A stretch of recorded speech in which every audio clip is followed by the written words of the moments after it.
Сәлем, сіздермен Мадина. Бүгін дайын қамырмен самса дайындаудың ең оңай әдісін көрсетемін. Бұл видеода мен сіздерге самсаны қалай дұрыс қатырып, ұзақ уақыт сақтауға болатынын көрсетемін.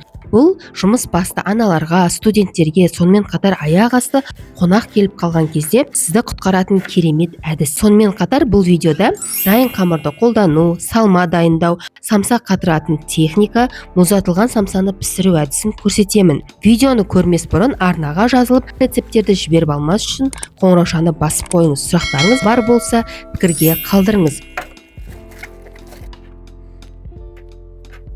Ең алдымен салмамызды дайындап, тоз бұрышымызды салып, дайын қамырды осылай жаюға ыңғайлап аламыз. Енді қамырды жаямыз, қатты қалың емес, жұқа емес, орташа қалыңдықта жайып шығамыз.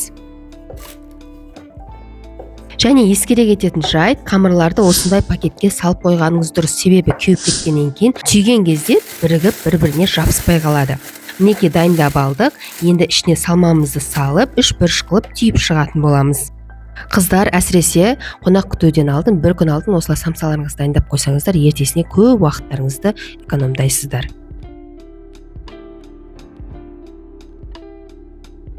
Мен осындай үлкен тақтайды алдын ала пищевая пленкамен орап алдым. Осы кезде маңызды жайт барды, самсаларды бір-біріне қатты жабыстырмаңыздар. Самсаны қатыратын кезде бетіне жұмыртқасын барлығын жағып қатырыңыздар. Қорықпай қатыра беріңіздер. Алдын ала жұмыртқаның ағы мен сарысын бөліп алып, сарысына кішкене сүт құйып араластырып, бетіне жақсылап жағып шығатын боламыз. Жағып болғаннан кейін мен осындай күнжіт және макты араластырып қойғанмын, соларды бетіне сеуіп шықтым.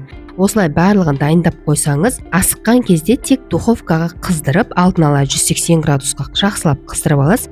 Сосын салып алсаңыз болды, самсаңыз дайын тұрады.